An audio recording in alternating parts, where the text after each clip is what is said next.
Mini episode 1360 of the FDH Lounge is brought to you by Sportsology, delivering unconventional columns and webcasts about sports, TV, music, movies, and more. Follow them on the web at sportsology.com. The FDH Lounge. You want to schedule your life around it.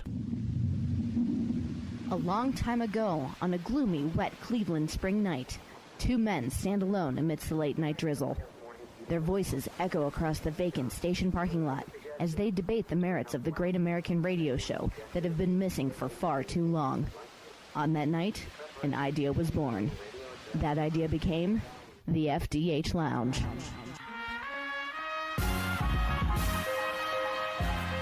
Welcome to the FDH Lounge. Hello, everyone. Welcome to FDH Lounge Mini Episode 1360. This is FDH Managing Partner Rick Morris here, and I have on with my fellow FDH Lounge dignitaries, my good friend, FDH Lounge Hoops analyst Ben Chu.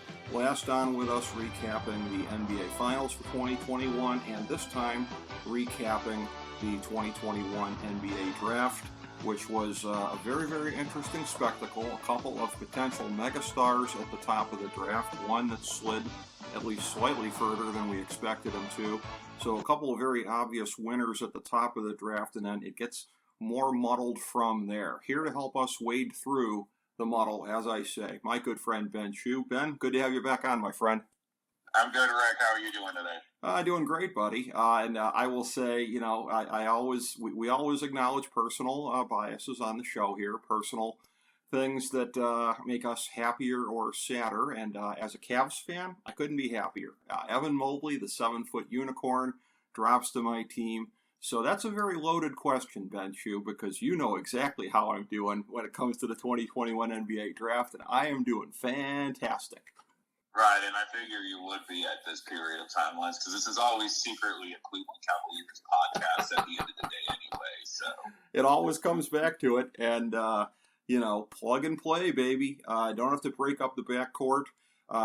They did make a move to augment the backcourt yesterday, acquiring Ricky Rubio. I will tell you this, a dirty trick played by Twitter yesterday that gave me some heart palpitations. Late afternoon, early evening, I see the name Garland trending on Twitter. Oh crap, what's this about? Turns out U.S. Attorney Merrick Garland had made some news. So they should have stipulated that, Ben. It should have been Merrick Garland for his trending topic, not just Garland. Because here I thought Kobe Altman gave away the store and we didn't have Darius Garland anymore.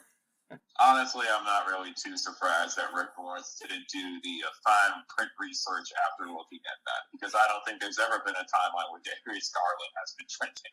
There we go. Well, that was kind of funny, because anybody that knows me can just imagine the stricken look on my face when I saw that it was trending. But, we start at a very obvious part here, okay? We got some winners at the top of the draft. The Cavs, number 3, taking Evan Mobley. Houston, number 2, with Jalen Green. You could argue that they could have used Evan Mobley more. As a Cavs fan, thank God they didn't think so. But Jalen Green, another megastar in the making, potentially. Cade Cunningham going number 1. I mean, even if this man is only 0.9 of a Luka Doncic, then that's fine, basically, right? I mean, if you get 9/10 of Luka with a player at the top of the draft, you're going to be just fine. So 3 obvious winners right there that I don't think anybody could take issue with. No, I don't think so. I think, to be honest, since the beginning of this draft, outside of Houston's foray into the Jalen Green sweepstakes, essentially, it felt like they were going to be in that top 4 for most of this narrative. I think overall with Detroit, they tried to look at other picks, and Mobley was definitely on their radar at some point. But to be honest, Cade Cunningham, just his size and ability around the basket, just to get easy baskets and see the floor really well.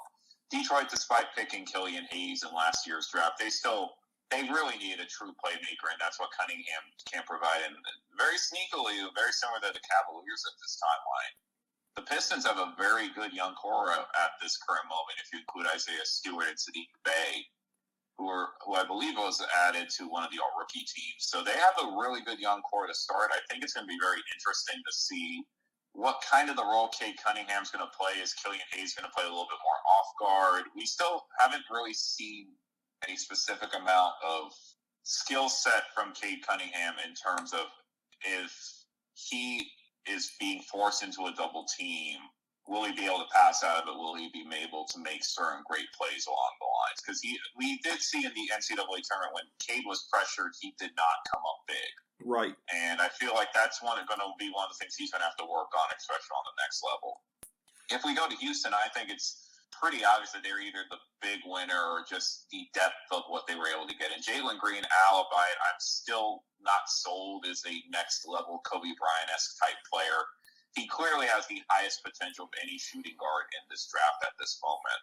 And I think with just how that Houston's current makeup looks like, it feels like to me that they did the best overall job taking Alsper Sengun in later on in the first round, also including the Spanish product Usman Garuba also playing. So they have a really good sort of, if you look at sort of what they have, like a very good young core and what they're able to do moving forward, it's going to be interesting. And the one guy that I don't think a lot of people talked about much, and he fell on the board that they were able to take was I believe his name is Justin Christopher, the kid from Arizona State. Yes. Who was very good in terms of just getting baskets for the Sun Devils and just making big plays at the end of the day. So they got a lot together. And for Cleveland, I think Mobley has the opportunity to be the best number one, to be the best player in this draft. I don't think we really need to overanalyze anything at this point.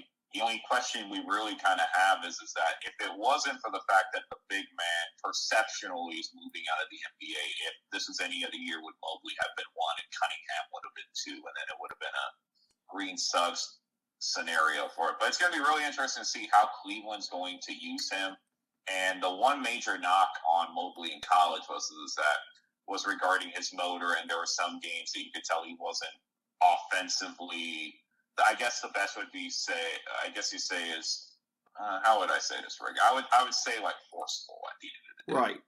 Like there were games where he got his points, but it didn't feel like he was putting his stamp on the game.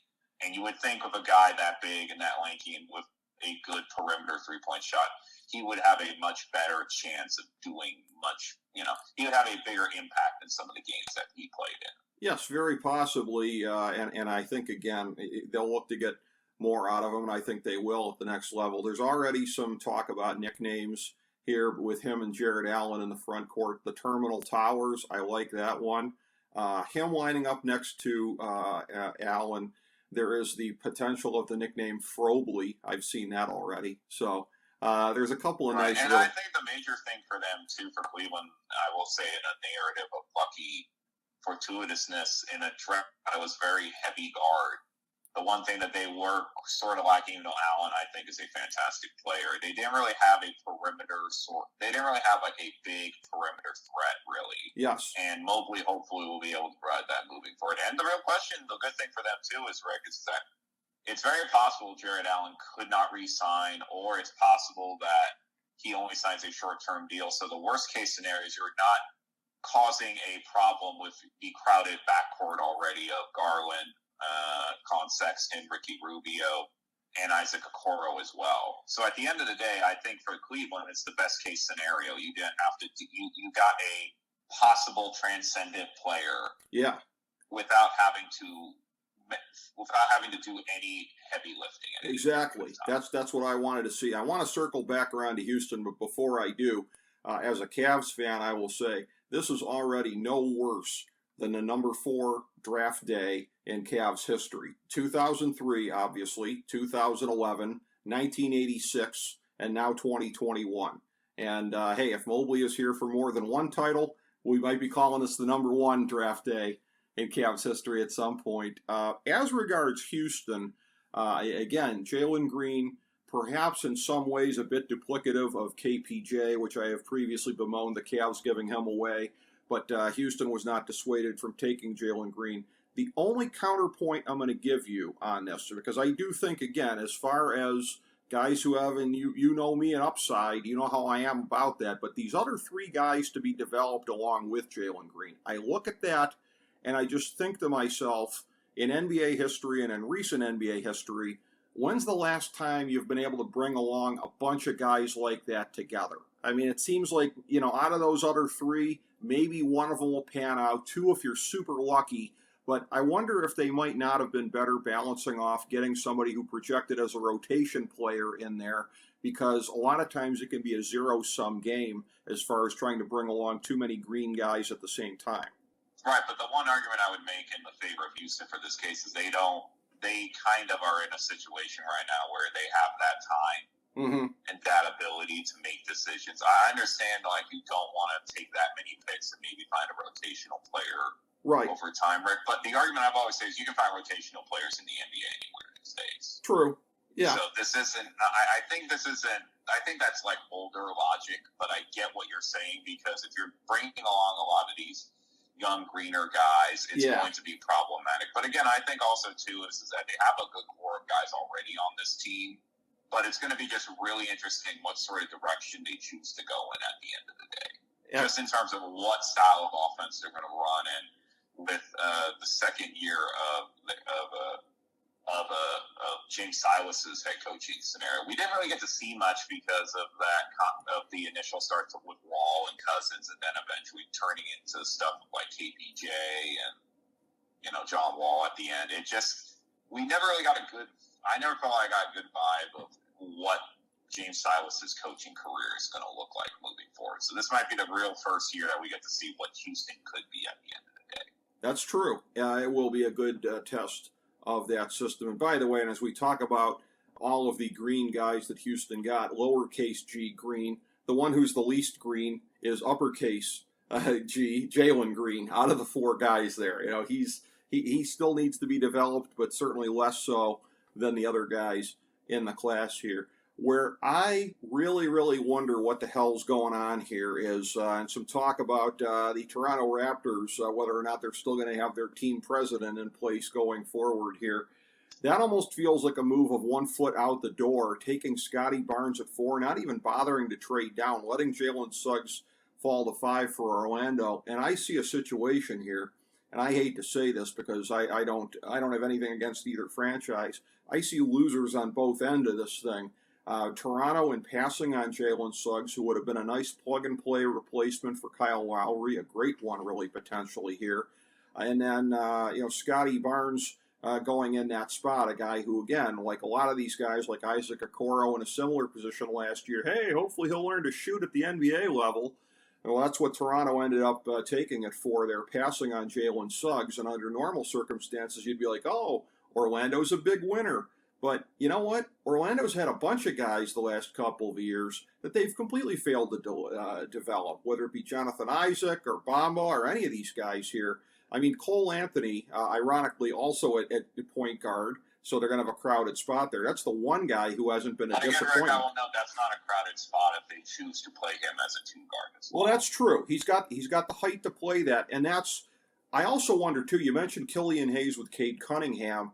I think we're seeing more of a trend in the NBA to wanting to have strong secondary playmakers on the court at the same time. So that is something where, but again, do I trust do I trust Orlando to be able to make that happen? Because like I said, their player development really with high picks in recent years, comparably speaking to other franchises, has just been outright ass.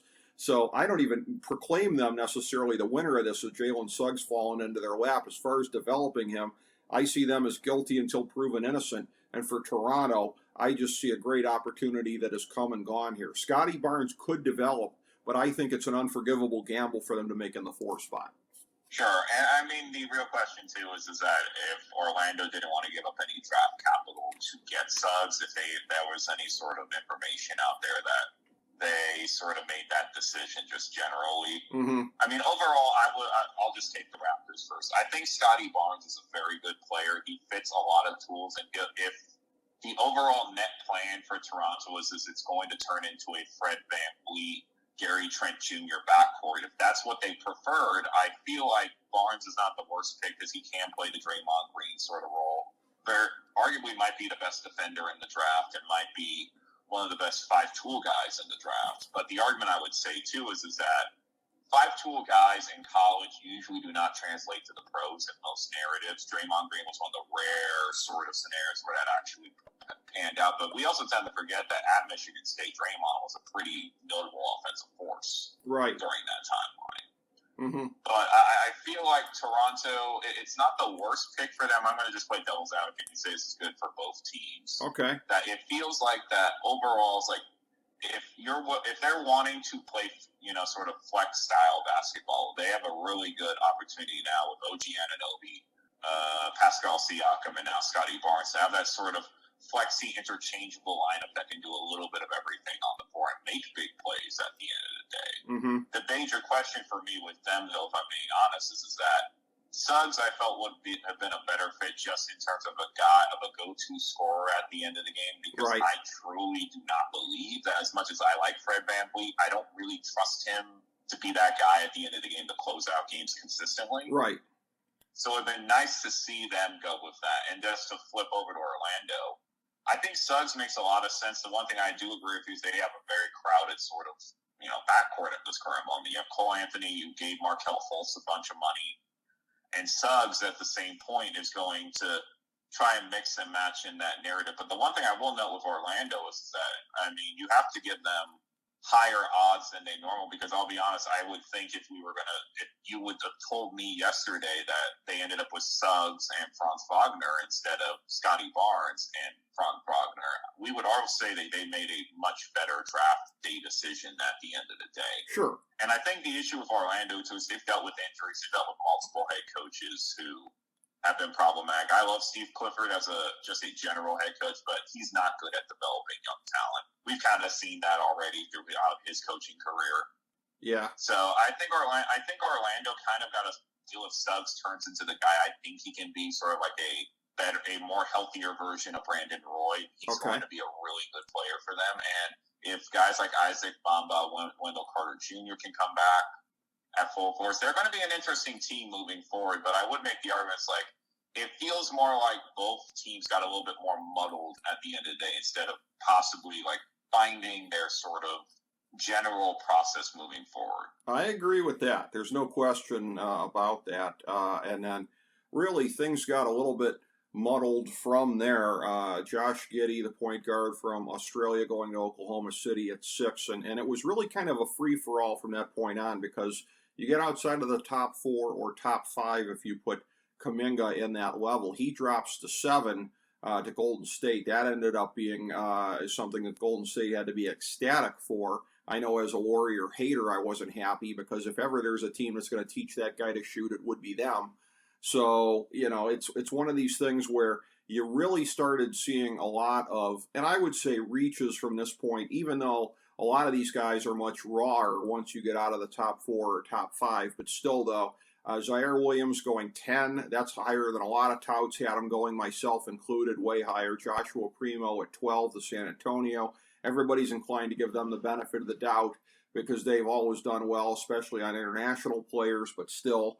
So things really, really, really started to get weird. As weird as it was to see Jalen Suggs drop to 5, from that point on, it was just kind of a free-for-all, and you could throw a lot of these notions of where guys were going to go out the window. Right, and I think, too, it's like this is one of the years that I think a lot of the mocks got a lot of things wrong, Rick. I think to go back to OKC, because I think they're probably the best analysis point, was Josh Giddey was a mid-level pick for most of the offseason. Yeah. And then I started hearing rumors from Memphis and from, not Memphis. When Memphis eventually traded into that spot for the Jonas Valanciunas trade, there was talk that Golden State might take him. There's talks Orlando might try to steal him if they end up going with Scotty Barnes. So Giddey, I think, is probably the most unknown prospect in this draft, just because he's 6'8". He has all the ability of making a bunch of great passes on the floor. He can penetrate to the basket, make a lot of big plays. Defensively, I'm not sure if he's there yet. But it's going to be very interesting for OKC, because now if they keep everybody at this point, you essentially have a starting 3. You have 3 playmakers on the floor if you include Giddey, Shai Gilgeous-Alexander, and Poku. Right. So they have 3 guys who can handle the ball and make plays at the end of the day. So it's going to be very interesting to see what they say. I would argue, Rick, and I think the biggest surprise was Joshua Primo from Alabama, or by the Spurs. I don't think I saw a mock draft that had Primo any higher than 22nd, and some people had him going in early second round. I had him 30. But I understand Yeah. what, at the end of the day, what San Antonio sees in him. He's the youngest player in this draft. He's only 18 years old. Had a good career he had a good season at Alabama, and has that lanky, rangy side to him that he can hit threes, and he also has a very good wingspan, I believe, up to 6'10". But my concern for them is that San Antonio's backcourt, again, we've discussed this already, is also filled with guys. Yeah, it is. So I'm not saying they had to go with Sengun or Garuba or even Kai Jones. It just kind of felt like that after 10, it just felt like anyone who was anyone was just like, if you had a pick through 10 through 22, you kind of felt like you could just go ham wild at that point. And it was really interesting, too, if we're going to talk about a team that kind of got lucky. You got to give credit to the Charlotte Hornets for getting James Bouknight from UConn to pair him with LaMelo Ball and Kai Jones. So, I mean, I don't think the Hornets are necessarily winners, but that team's going to look a lot different next season. Oh, they really are. And as far as Primo, the Canuck, going to San Antonio, in my mock draft, I had them taking Giddey. I knew they'd go international. I just didn't know who it was going to be. The one thing I'll say is that lineup that you mentioned in OKC, that is one that is going to be, if they're playing those three guys together to any decent amount, an incredible amount of length. And if they can keep their lateral defense solid, keep guys from getting around them, they're going to be swatting shots left and right with that lineup, Ben. Right.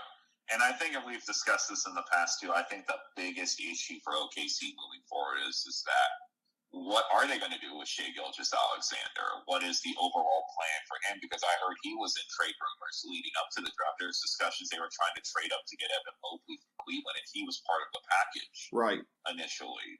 So it's going to just be really interesting to see. As we know, OKC literally has a laundry list of draft picks at this point. Like, I think they have more, honestly, at this point, they have more first-round draft picks than I've had ex-girlfriends. So, I mean, at this point, they're going to have, it's going to be very interesting to see over the next 3 or 4 drafts, where I believe they've accumulated 14 first-round picks, including their own. Right. To where it's just going to be very interesting. And I mean, one of the big concerns that I have for them just generally as a team is that if you have that much draft capital, you have to turn something from that draft capital. Right. And we've seen it more often in the NFL than in the NBA, because in the NBA, outside of 1 or 2 teams, the process 76ers and the Celtics of the late 90s, a lot of these teams don't have multiple first-round picks. And it's going to be interesting to see, because to at least give Houston credit, it feels like OKC, similar to the Cavaliers, they've been in an extended rebuild. And Houston, all of a sudden, I'm not saying they're a playoff team, but their direction seems, I at least can see where they're going at this point.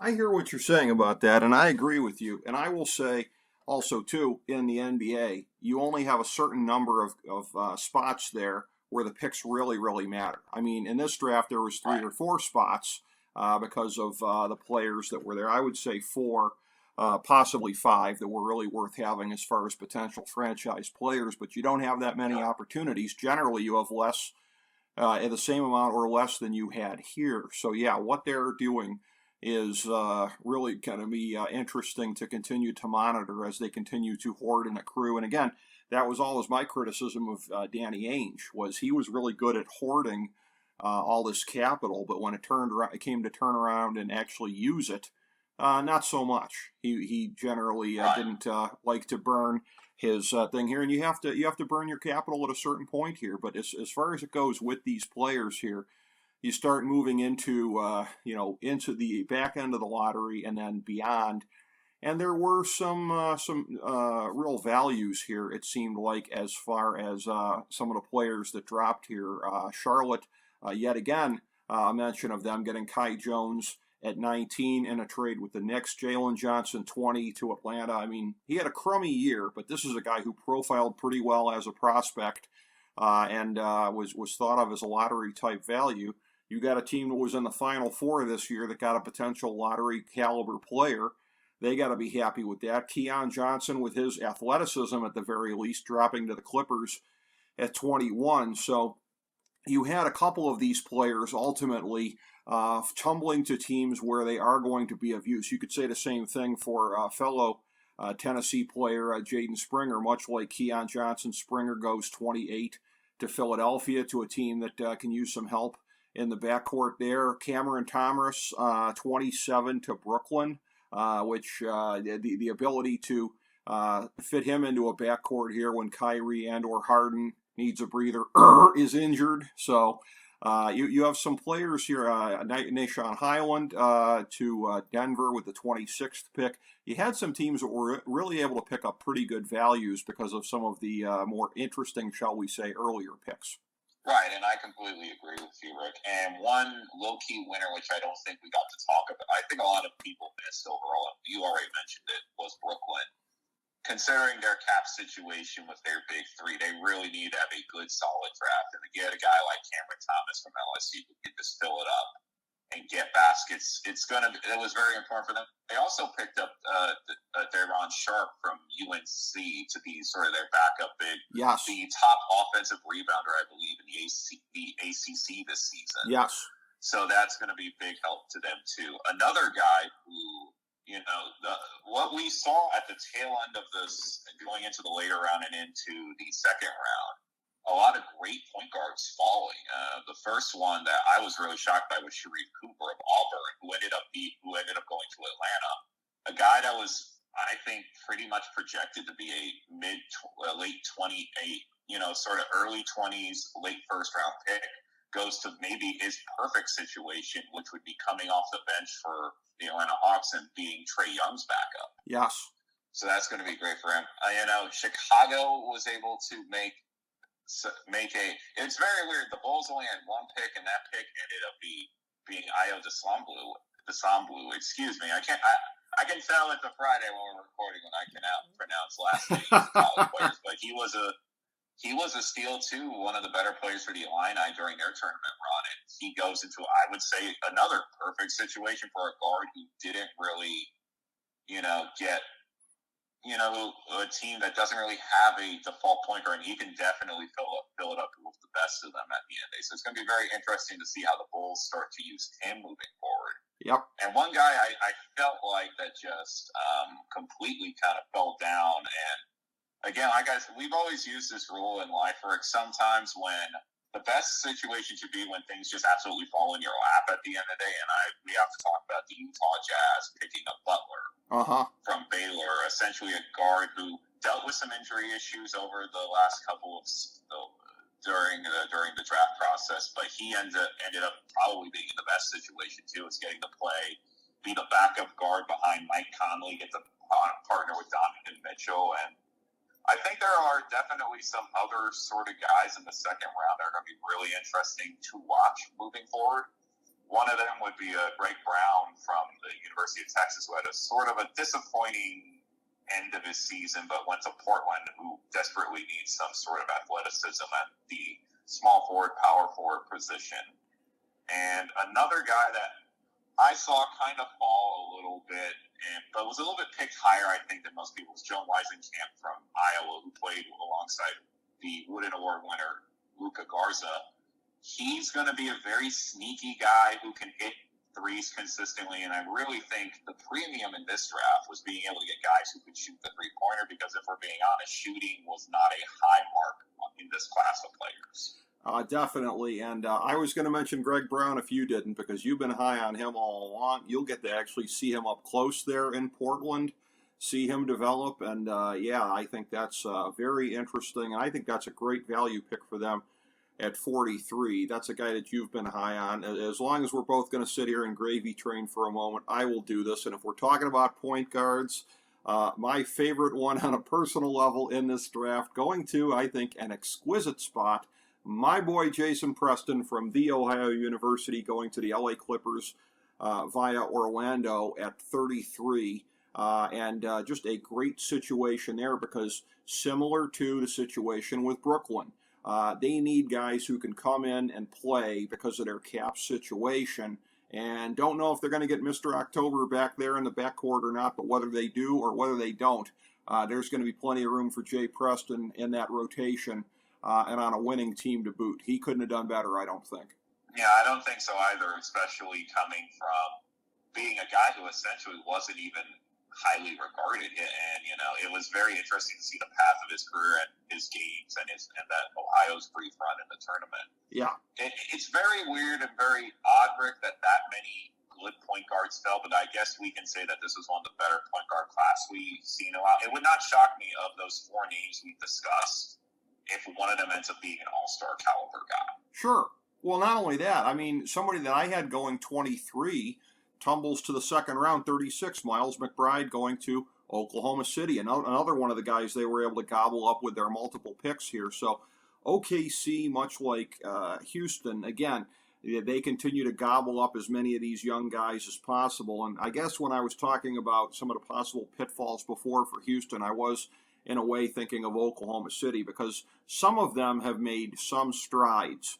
But at the end of the day, it's a zero-sum game on developing young players here. So that's kind of the issue that you run into here, is how many of them are going to get enough reps to be consistent enough as far as improving. So Miles McBride might be the opposite of Jason Preston as far as going to an optimal situation. Right, and I think the one thing, too, is that, and I think, because we say this all the time, Rick Morris, is that second-round picks are throwaway picks. But if you can find the right guy at the end of the day to fit into your rotation and fit into place, let me nudge you a second. I've read now 2 or 3 different mathematical studies on the variable of how important an NBA draft pick is. And if you get past lottery, you're really looking at guys who are like end-of-the-bench rotational guys. And if you can hit a home run and possibly get an all-star or a solid starter out of it, it should be seen as a win in terms of just overall draft capital. And the second round, we've seen a lot of guys that are going to be very interesting moving forward. I want to also, I feel like I should also bring up one. It would be wrong of me. We talked about the Brooklyn Nets, but we got to bring up the New York Knicks. The name is escaping me at the moment, Rick, and you'll probably know this too. At 34, Rokas Jokubaitis. Well, I can talk about Jokubaitis too. Well, okay. I'm looking for. While you look, I can talk about Jokubaitis. Okay. Definitely a good overseas player. A guy who's 6'1", 6'2", has that ability to get to the cup. Sort of like a poor man's Goran Dragic. So for the Knicks, who are still trying to figure out their point guard thing, a good guy who can either come over now or a good drafted stash player for them overall. Right. Okay. And I will say just overall, the Knicks, I felt like they could have done more with their picks and selections, but I understand what they're trying to do is they want to try and make a big splash in free agency and to make some moves. Yes. Absolutely. By the way, Quentin Grimes at 25 going to New York via the Clippers from the University of Houston. Yeah, the one thing I do really like about him is that the Knicks were really looking for perimeter shooting. Mm-hmm. And you have to give him credit because under Kelvin Sampson, he improved his three-point percentage. And he looks like one of those guys who can be kind of like a microwave scorer off the bench and make big plays. So he's going to fit into New York very well, especially if they decide not to pay Reggie Bullock, so he can probably take over that role if they need him to at any period of time. So right. The Knicks didn't make any real big splashes, but at the end of the day, they got some really good guys for some, I'm being honest, Rick, with anything for the Knicks of not having anything bad happen to them is usually a good sign. Well, absolutely, yeah, and they're not used to that being the case. One of my last notes would be in looking at this, I mean, you mentioned Sharif Cooper dropping to 48 to Atlanta, and that's a situation where that was, again, a surprising turn of events because he was pegged to go somewhere mid to later first round.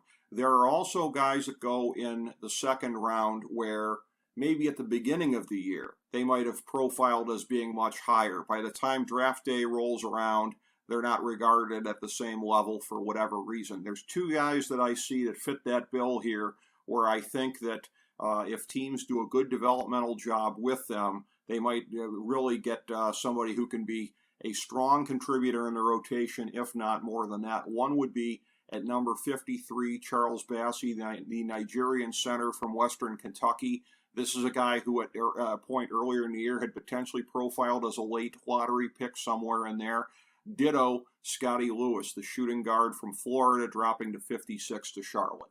Right. Both of them fantastic players, great athletes. And we see this constantly, especially with Bassey, Rick, is there are some guys that, they didn't really they didn't live up to their expectations of what people would like in the lottery. But there are always guys like that. Another guy, because we didn't really touch on the Sacramento Kings yet, Davion Mitchell was their overall selection, their first round pick. And it was an interesting situation. There's discussions that he was essentially just the best player off the board that they took. It's going to be interesting to see with De'Aaron Fox and with Tyrese Halliburton how he's going to work out with them. But their second round pick, Metu from Utah State, was a guy who was, I think a lot of people are on the fence about. I actually really like him. He could be their starting center if they decide not to retain Hassan Whiteside or Rashawn Holmes due to money-related purposes. So there are always going to be guys in the second round, Rick. And the one thing we, as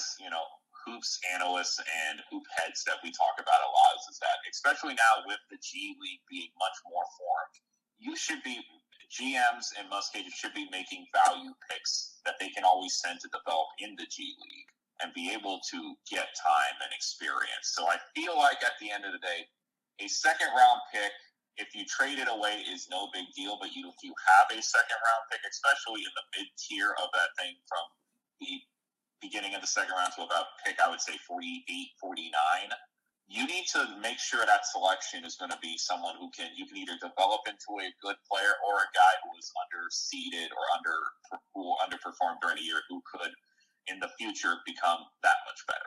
That's a very good point. And speaking of the G League here, worth noting in the first year of the G League Ignite, a team of all-star prospects, Jalen Green going second, Jonathan Kuminga going seventh. There was one other player who was drafted, and that was at the top of the second round, Isaiah Todd, power forward, going to Washington.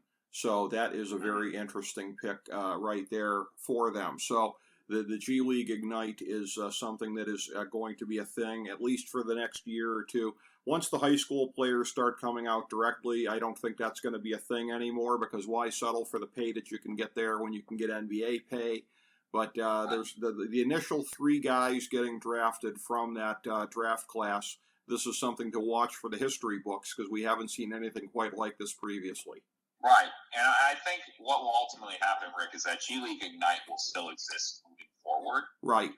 But you're going to see a lot more international prospects or guys who might not be able to jump right to the league to take advantage of that. Because I always think for the league, it's a good thing to have a team like that. Yes.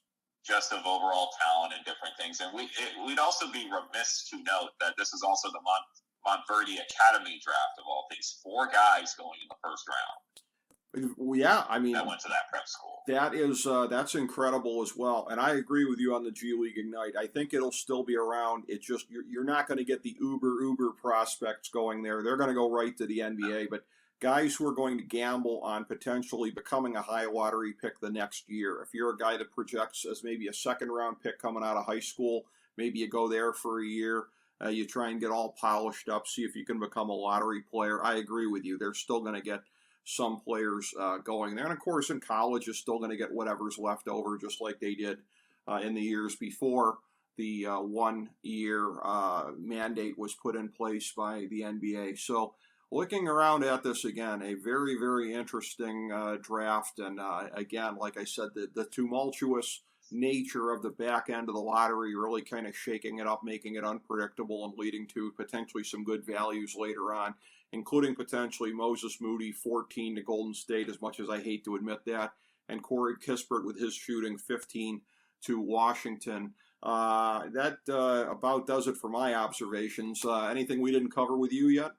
I mean, overall, not much. But one thing I do feel like we do need to cover is this draft was the first draft since 1966 that had less than 6 seniors selected. So a lot of freshmen, sophomore, and underclassmen essentially as part of this draft. And it's going to be very interesting, too. And also, if you want another fun statistic, Luka Garza of Iowa, the lowest drafted Wooden Award winner as well. So wow. It's going to be very interesting to see, because next year's class is going to be just as intriguing as this year's class. So I cannot wait to see what the draft looks like next season. It is going to be a fabulous draft crop, especially at the top. That's what it's projected to be at this point, which again is how we would, I think, describe this year's class. So we shall see. And again, there's going to be teams still in tank mode for next year. Oklahoma City, Houston, somehow or another Minnesota. It doesn't matter how many all-stars they get, they can still never rise out of the muck and the mire. So the teams that didn't get any of the top guys from this year will be angling for those picks next year. For the likes of Detroit, Houston, and Cleveland at the very least, time to start getting serious, especially if you're Detroit and you're Cleveland. It's time to start taking steps towards contention because you have the piece that you were looking for. So always a pleasure, Ben Chu. Thank you so much for making time for us today to break down the 2021 NBA Draft. Well, I appreciate it, Rick. Hopefully we'll get to see if the Lakers trading the farm for Russell Westbrook is going to work or not. Well, it's not going to do anything for their floor spacing, I'll tell you that. But LeBron may be a little bit impatient looking to get passes from time to time. So I'm not one of these people who's assuming that the star stacking is going to lead to anything inevitable as far as greatness on their part. But we shall see how that shakes out. So thank you very much, the great Ben Chu, FDH Lounge NBA Hoops analyst. And thank you, everybody, for tuning in to FDH Lounge.